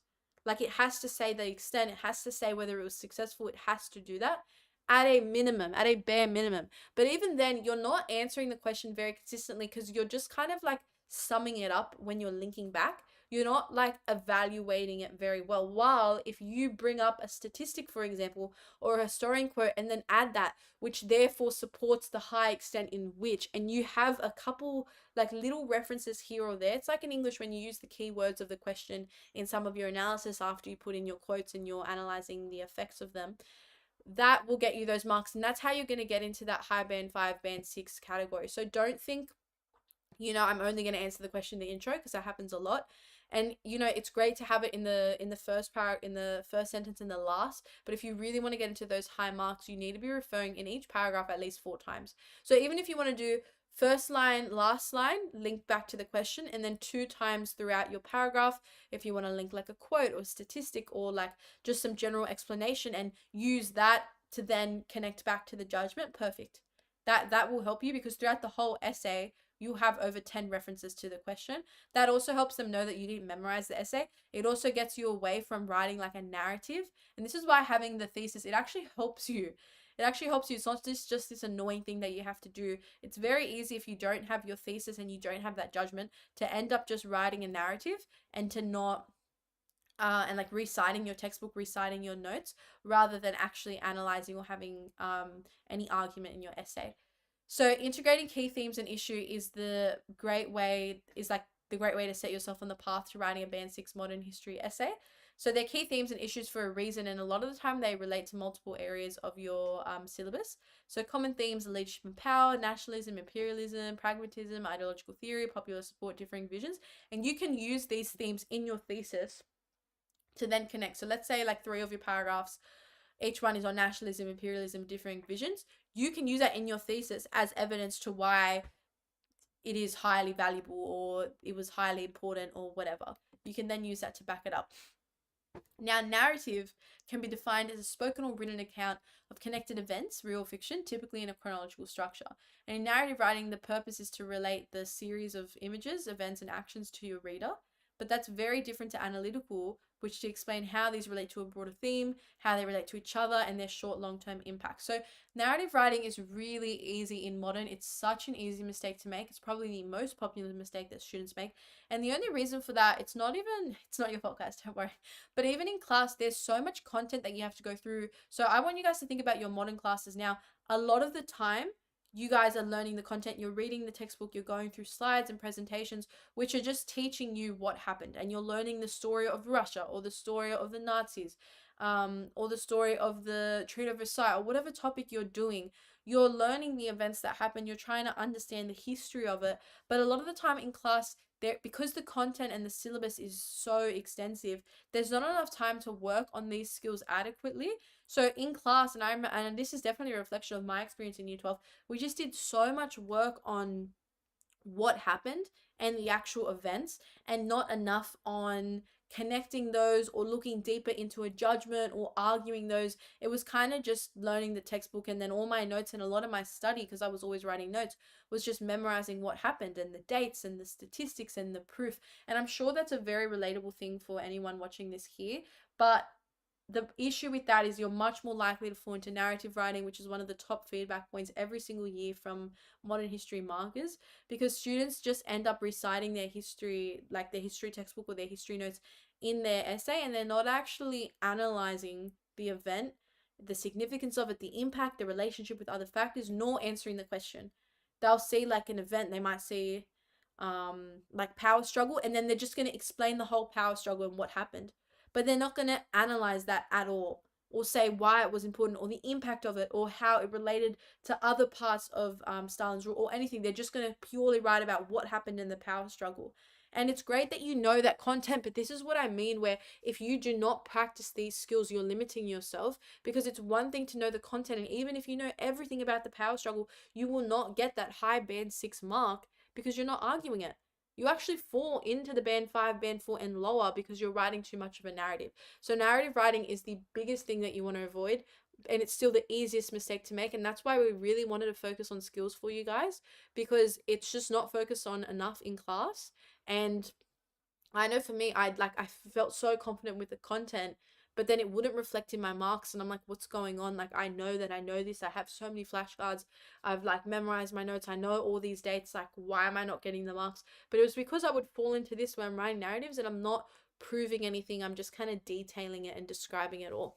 So it's not enough to just have your judgment in your intro. And this is why I say that the judgment is so important, because the judgment is the one thing that is going to take you from narrative writing to analytical writing. So it's not enough to just have your judgment in the intro, because if you don't have it throughout the whole essay, you're going to fall into narrative writing. And that's why having a judgment to refer back to every single time that you think, oh my gosh, I'm just like reciting history, oh my gosh, I haven't even brought up a question, then you can just quickly go back to the judgment, and that way you bring it back to the analysis and you can still analyze. But historical detail is used to then support your judgment overall thesis, not to support the event of what happened. You got to remember, these people are history teachers. Like, they know the content. So the content, like you reciting it now, does nothing. And it's not, even if you know these really great like random statistics and really like specific details and these really powerful historian quotes, it means nothing if you're just name dropping them and then describing them, but not like using that to your advantage in an argument. You're actually limiting yourself. So at a minimum, they have to feature in every single argument. So all content needs to be relevant. All content needs to work towards your judgment. And remember, in modern, you don't have to include all the content you've studied. Like in the essays especially, it's going to be on one dot point.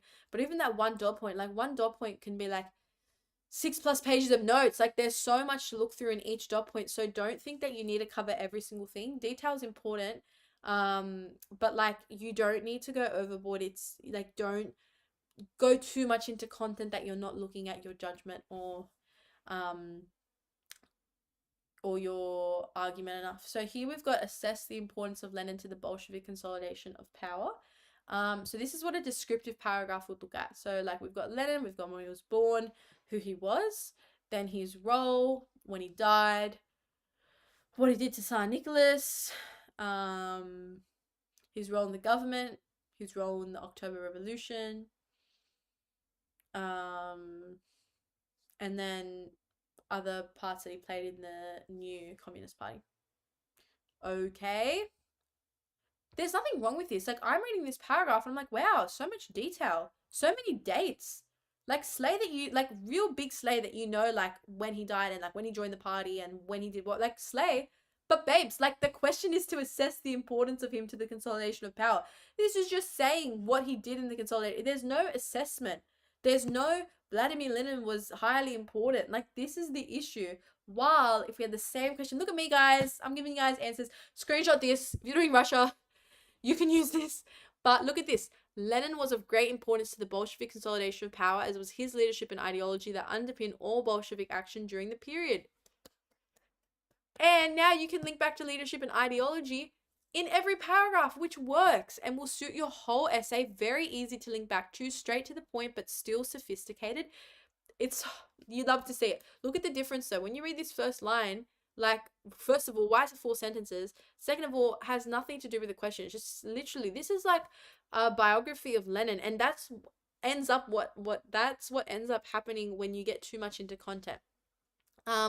Lenin's influence is clearly exemplified during this, and it's still linking back. It's got here a historical quote, it's got actual details, but you don't need this biographical, birthday, death date, everything. Like, it's fine. It's fine. It's more about the judgment and linking that to the content. But yeah, I just wanted to show you guys this paragraph. I'm just thinking if there's anything else. We don't have too much time to go through content in detail, but if you guys are doing rush hour, I know not all of you are, but if you are, you can definitely screenshot this, and this is a good idea just to see how to structure your paragraphs. And I think that reading past exemplars and samples is some of the best thing that you can do for yourself. So if you do want to go read past essays online, I definitely recommend it. Just Google it. There's so many online that you can read, but it's some of the best things that I did for myself. And what I would do, I would see what other students were doing, and I would be like, oh, I really like that they do this. Sometimes I'd be like, oh, I don't like that they've done this, but I'd be like, oh, I like this. Then I read another response and be like, oh, I like how they switch up the structure here, or oh, I like their use of terminology, or oh, I liked how they're linking back to their judgment. I would take different things that I liked, and then it helped me make my own style of essay writing that really worked for me, and then helped me improve my marks. So I think being able to see the difference and see, oh no, do you feel like you're falling more into this descriptive response, or are you already really at that detailed level? And even like bringing up a trial paragraph or your trial introduction, compare it to this and be like, okay, where am I falling short? Because this is a band 6 25 out of 25 level level extract. So look at it and be like, well, where am I falling short? So judgment and detail is so important. You want to make sure that your judgment is always connecting to the point of your paragraph through the content, through the evidence, and through the detail, and that everything's interrelated. This is what a good essay looks like. A bad essay looks like this, where like you're going back and forth. Half of it's literally just content, and you're not connecting it back to the judgment. There's literally one connection, and you're not referring to it otherwise. We do not want that. We do not want that. Quick water break, sorry. The girl is talking for 2 hours straight. I'm used to 1 minute TikToks. Let's talk about how to link back. So the good way to get back into the habit is carrying through the judgment and consistently linking back to it is using phrases like these. And you can literally memorize these or even just quickly pop them on a flashcard so that you can kind of get them into your head. And when you're writing your essay, you're like, oh, I've got to bring it back. Just quickly pull out one of these. So blah, blah, blah, that's affirming the significance of the event. That's when I say link back to your judgment or your thesis, it's not this crazy big thing that you have to do. It's a phrase. It's literally a sentence. The accuracy of the statement is further revealed as, or through blah, it is evident that blah, blah, blah was a highly critical factor. Like, it's not a big deal to link back to it, and it's not going to take you all this time, and you're not going to not be able to finish your essay. Your essay is actually even stronger because you're doing that. So if you can integrate it, you'll be amazed at the difference that it makes. It really helps your marker and helps you stay on track with your argument, but it shows your marker, hey, I haven't forgotten the question. Hey, Fred, you're going to feel happy tonight. Let's look at some thesis work. So let's look at this question. Account for the Bolshevik consolidation of power. Which thesis sounds good? Guys, we're starting simple. I know you guys know, but here we've got the Bolsheviks consolidated power in Russia for multiple reasons, or the Bolshevik consolidation of power was a result of their pragmatic application of communist theory. If you say multiple reasons, too broad. Here we've got pragmatic application of communist theory, and then you'd have to show that through the themes or the factors that you're doing. So obviously it's number 2. Yay! Good job, everyone. No, you picked that one. No, you picked that one. So how would you carry this through?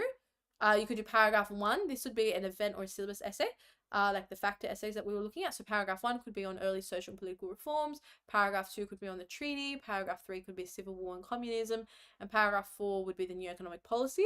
And then in each paragraph, you describe how communist theory was pragmatically utilized to effectively deal with the situation of that paragraph. So that way you're linking that idea and that kind of core theme to each of the factors or the syllabus points that you're going to be writing about in your essay, and everything links, everything's happy, and it's strong. Super fun and fresh. Let's talk about introductions because they are so important. Like I said, first impression of your marker. So if you have a good start and an average essay, you're still more likely to get a better mark because you're gaslighting them with your good start because it's fresh in their mind, like, and they start happy, rather than a pretty lame one and then trying to prove yourself. The first sentence of your introduction has to be your judgment. Please don't start with some like, take back to 1990 blah. No context, no background info, straight to the point, please. You need your thesis. It needs to be your judgment. And then once you make that judgment, your second sentence can back it up. So don't worry too much, like I said before, about putting in all the details or all these extra dates or all these extra events that then led you to that judgment. That's what your like second sentence can do. But your actual thesis and your genuine judgment should not be anything more than a sentence, so that you can link back to it. And at the end of your paragraph, you're going to link back to your thesis. So think of your intro and your paragraph kind of like a sandwich, where the bread is your judgment. Like, as a base, at least the bread has to be in the first sentence and the last sentence. So when we're structuring intros, look what you guys have here. This can hopefully help you guys a lot. Thesis is going to be your first sentence, overall judgment. Then in your second sentence, you're going to explain that thesis and clearly, briefly, and outline the context of your thesis and that judgment, why you've reached it, and just kind of like enough detail into like what's brought you to that overall opinion.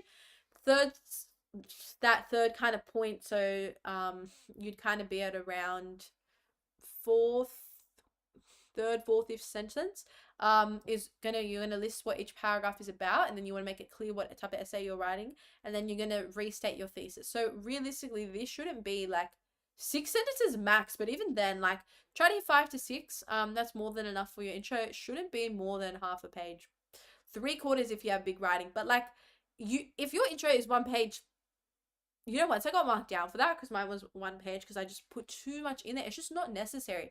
Don't do it. Just be super straight to the point. Leave all the information for the actual paragraph. So I know, like, looking at that, like, I feel like it's one thing to look at that, but best believe we're going to go through it together and like actually put that into action. So let's look at how successful was Soviet foreign policy in achieving its aims from 1970 to 1941.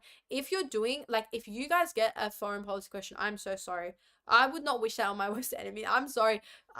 There is a lot of things I will choose to do than ever write about foreign policy. I don't care. For me, when I was in year 12, I don't know if you guys are the same, but like, the things that I would do, I would pick any question but foreign policy. You could ask me any other dot point and I'd pick it, other than foreign policy. I can't. I'm still traumatized. But I wanted to put this in here so you guys can see. So this is what a really straight to the point band 6 25 out of 25 Soviet foreign policy intro looks like, but let's go through it together. Number 1, Soviet foreign policy was only partially successful in achieving its aims from 1917 to 1941. Now, I will admit this thesis is very, very simple. It could be even better if it brought in some of the themes or some of the factors and had like a general overarching idea. But because Soviet foreign policy is so difficult, and you guys know that it's one of the harder, if not the hardest dot point, you can kind of get away from it here. But here, see, we've got the judgment. Partially successful. So it's asking how successful. We're being very specific and we're saying it's only partially, and there's that sense of judgment. Then after your thesis, this is the explanation, and this is where, okay, maybe the thesis is short. All the proper ideas are coming in here. So it's fine if you have a really simple thesis, if you can back it up in the rest of it. So we've got Soviet foreign policy had fundamentally incompatible aims, domestic stability and international revolution, which greatly limited its accomplishments, as the success of one aim reduced opportunity for the other. Look at that. That just backs up that judgment now. So your second sentence is going to back up that judgment. It's going to expand on it and then explain how you came to it. Though the aims and purposes of Soviet foreign policy fluctuated depending upon the current leadership and ideology of the Bolshevik Party, preservationist policies demonstrate that throughout the period, the Bolsheviks' aim of survival outweighed their desire to spread socialism. So it's literally just explaining your thesis. So you know how before we were looking at some of those theses and they were really good, but they were just super long? They don't have to be long, because this can be long. Your explanation is where you can drag it out. This just has to be really straight to the point. Then you're going to outline. This is evident through the various militaristic, strategic, economic, diplomatic, and social cultural factors that impacted or were impacted by the Soviet foreign policy during the period. So here we've got paragraph 1, paragraph 2, economic, paragraph 3, diplomatic, and paragraph 4, social cultural. And that's how you can it's kind of like in your English essays, how like you have the themes and like each of your themes are going to be. This is really bad. I hope you guys are happy you signed up for a modern and English lecture. But it's the same thing where you kind of outline what your themes are and you're going to say that, and that lets your marker know the outline of your essay. And then you're going to restate your thesis, which demonstrates the Bolsheviks' internal conflict between pragmatism and ideological adherence that contributed to its only partial success. One thing I want you guys to see, this is a thesis restated, but see how it uses the same word. And I remember saying that early in the lecture, don't mix up the words. And I know it can be really like enticing to just be like, you know what, like I've already used significant, I've already used high, I've already used partial, let me just use synonyms and I'll mix up my judgment so my marker can see I'm using more terminology. No, just use the same word. Just keep, if you say like highly significant, just keep saying highly significant. If you say profound, say profound. If you say extensive, say extensive. If you say partial, say partial. Like that's the word that you're going to use throughout. Don't mix it up because it's just going to confuse your marker. And if you are repetitive with it, then your marker is going to say, hey, they're sticking to their judgment. Hey, they're answering the question. And we want that because that's what's going to get you to that top band 6, the first criteria point. Now let's look at structuring paragraphs. First, you're going to have one sentence, which is your judgment. That's going to all be in one, upon the relationship of your thesis to the focus of your paragraph. So this is where you bring your judgment from your paragraph to your thesis. So if we looked at this paragraph here, Soviet policy was only partially successful in achieving its aims. We've got partially successful, so that's a judgment. And the first paragraph was on the militaristic or strategic. So you'd link, like you could say Soviet foreign policy was only partially successful in achieving its aim from 1917 to 1941 due to militaristic and strategic factors such as evident through the militaristic and strategic factors or failures of. And then that's where you link your paragraph and the idea and the point, factor, syllabus, dot point, whatever theme of your paragraph to this judgment. The judgment is that it was partially successful. This is our paragraph. Then you're going to explain that judgment in 1 to 2 sentences. Honestly, it's literally teal. It's literally teal or peel. This is where you outline your argument for that particular paragraph. You want to be really simple and clear, and just kind of like drag it out a bit. Further explanation with examples. This is all your explanation, and this is where you're going to put in historian quotes and statistics and details and laws and dates and all of that, and you want to be very specific with those. And then you're going to link back to judgment. It's literally a GEAL. It's a GEAL. You give your judgment, you explain that judgment, you give examples of the judgment, and then you link back to the, okay, we've created GEAL, guys. We're going to do GEAL from now on. So let's try it with this question for the failures of Detente. So the judgment is the policy of Detente failed in achieving an improvement of the militaristic landscape of the superpowers due to the continuance of the arms race. So clearly the judgment is that it failed. And then here's the thesis. And then they're linking that same thesis of its failure to the continuance of the arms race, which is what this paragraph is about. Then it's explaining this judgment, going into some detail. The biggest part is further explanation, is where they're bringing in more detail and some quotes. And then finally, they're linking back to the judgment. Therefore, the policy of Detente had failed in achieving an improvement of the militaristic landscape of the Cold War, thus contributing to Detente's overall failure. So hopefully you guys can see there that that's connecting it back to the thesis there. And even if we look through the paragraph, you've got here, thus, therefore, it is clear, and it's linking back to that thesis. So those connecting words are the phrases and the starters that you can use to come back to the question, so that you're referring to it not only in the first judgment, not only in your link, but also throughout the paragraph. That's very, very important. If you guys are studying this, you can have a screenshot, or again, if you've downloaded the slides, they will be there. Now, when it comes to the conclusion, we've got, to what extent was Lenin a critical factor of the Bolshevik consolidation of power? Here's one. So therefore, though the significant contributions made by Lenin in regards to the implementation of his early social political reforms, the Treaty of Brest-Litovsk, the Civil War and the War Communism, and the new economic policy, it is evident Lenin played a highly significant role within the period. We've got the judgment. We've got the judgment again. But I want to take you guys through this, because here you're actually writing your intro backwards, where you're going to start with the outline of your essay. So the outline of your essay is what each of your paragraphs were structured from. So clearly here, one paragraph was on early social and political reforms. The next paragraph was on the treaty. The next one was on civil war and war communism. And the final one was on new economic policy. So you're actually going to start by listing what the theme, factor, or syllabus dot point that you were talking about in each paragraph was. You list those, and then you link that to your thesis. So you're outlining, okay, therefore through blah, blah, blah, blah, blah, and these events or these themes, it is clear that, it is evident that, and then you have your judgment, highly significant role within the period. And then you're going to explain it just really quickly, literally one sentence. Babes, we don't have the time. We're going to get moving to the next section.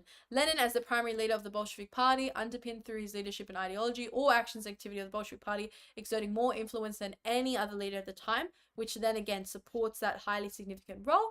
And then again, once again, restate your thesis. Thus, Lenin was a highly critical factor to the Bolshevik consolidation of power. 93 words. Guys, this is literally 3 sentences. This is 3 really good sentences straight to the point, which is why it's so worth still having a conclusion, even if it's really short. 3 to 4 sentences. Like, if it's any more than 5, why? Like, this is seriously all it has to be, and this is still at a band 6 level. So straight to the point. Please don't waste your time. It's so big on the thesis, and I hope that you can see the trend between all of these. Between all of these, the trend is that every single first line and last line is literally just the thesis again. It's literally just the thesis and the judgment repeated. Your thesis and judgment. What's the connection? Your judgment is in your thesis. So they're the same thing. Now, the final part of this section that I'm going to look at is differentiated essays, which, listen, I don't want you guys to get it. Unless I've actually met some students at lectures who feel like at some of our in-person lectures who actually feel really confident with differentiated essays, which is really good. But differentiated essays are definitely a struggle. So differentiated essays are when you get questions like, to what extent is the new economic policy the most important factor in blah blah, and like, to what extent, oh here, I'm making up one, it's literally on the screen. To what extent was the new economic policy the most critical factor in the Bolshevik consolidation of power? To what extent was the Treaty of Versailles the most critical factor in the collapse of the Weimar Republic? So here is when they allow you to discuss other significant factors or issues other than the STEM. So you could have gotten to what extent was the new economic policy, and you could have said the extent the new economic policy was the most critical factor to a high extent. However, other factors such as civil war communism, and the Treaty of Brest-Litovsk also played a critical role in this. And that's where you bring in other topics as well. If you really just wanted to say, like, in terms of differentiated essay, you don't even need to do that. If you have enough information on purely new economic policy and you can write 3 paragraphs and like look at different like factors within that, you'll find you don't even need to do a differentiated essay. But if you, differentiated essays are good when you don't know the content in really great detail and you know like a summary of like the most of the syllabus. But like some students now, if I said like, oh, can you write a whole essay on new economic policy? I know that there's people watching this now that are like, bro, no way. And that's completely fine. And in this case, this is where you could have another paragraph on like early social and political reforms, maybe a paragraph on war communism, and then 1 paragraph on new economic policy. So differentiated essays actually open up that space for students and give you that kind of like back window where if you don't know the content too well, there's always something to lean back on.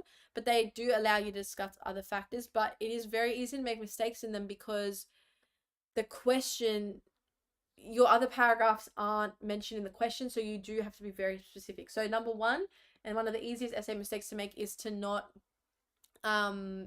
consistently reference the STEM factor. So you could argue that the new economic policy was the least critical factor, and instead war communism and the social and political reforms were more important.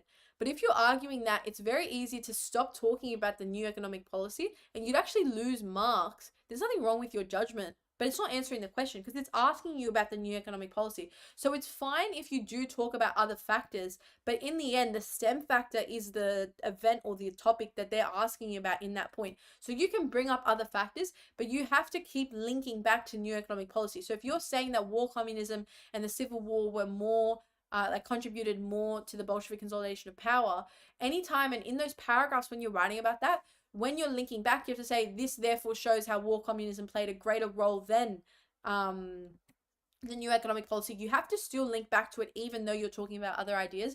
And this is where students a lot of the time can make mistakes.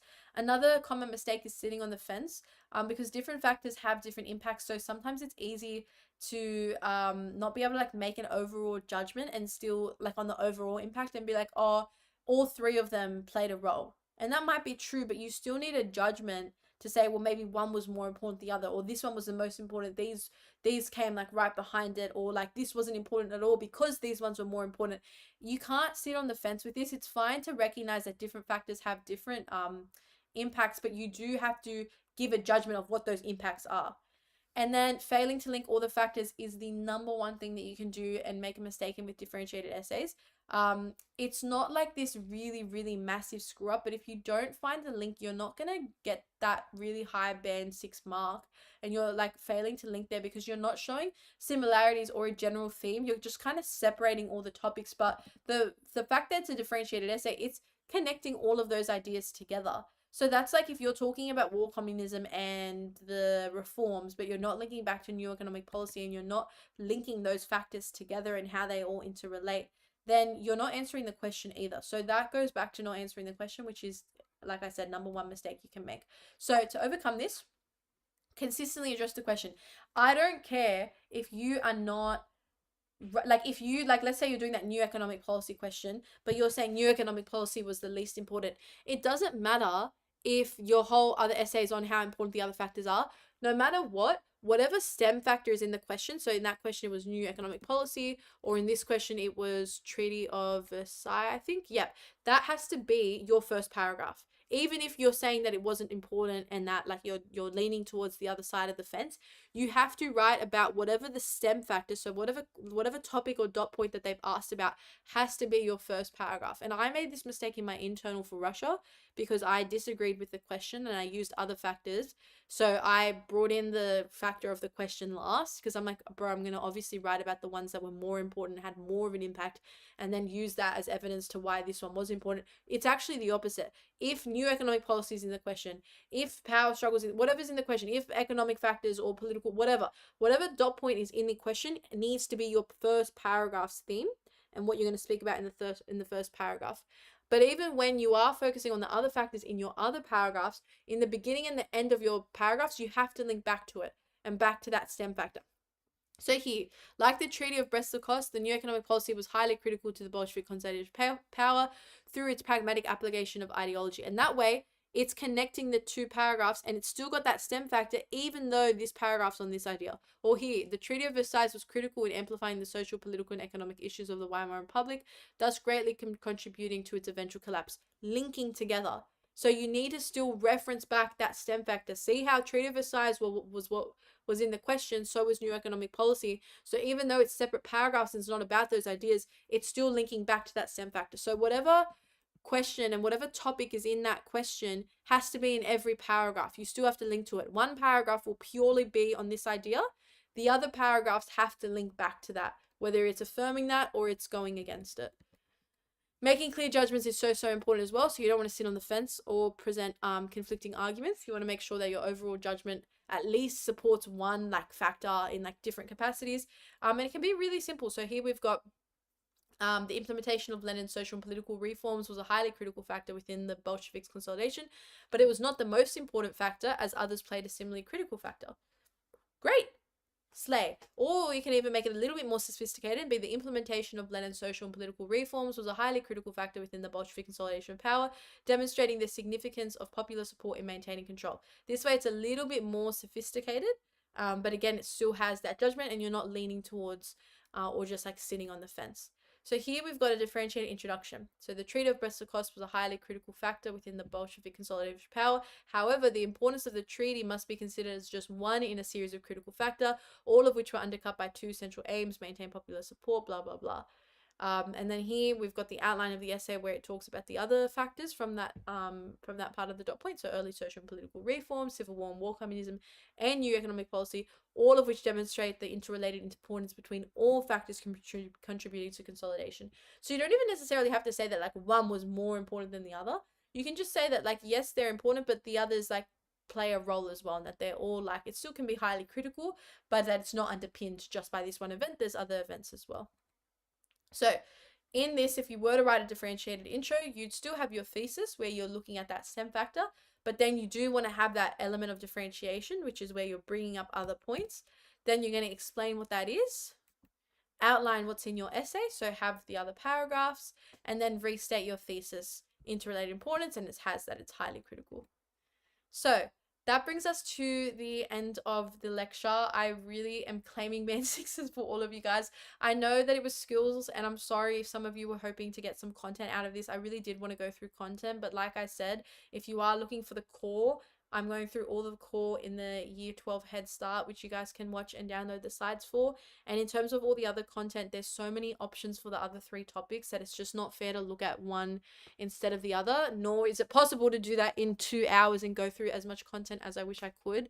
But it means a lot that you guys came in your school holidays preparing for HSC to come watch this. So I really do wish you guys all the best. Like I said, I am running the A-Town Notes HSC TikTok. So if you guys want any videos or you have any like general like study questions or content questions or anything like that, please literally just comment on there. I'm happy to make like 1-minute videos quickly going through a skill, or if there is one part from this essay or you want like a sample essay uploaded, I'll jump on it.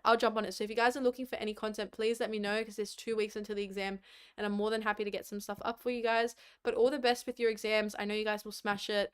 My main advice is to please just do past questions. Trust me, like I hated it as well.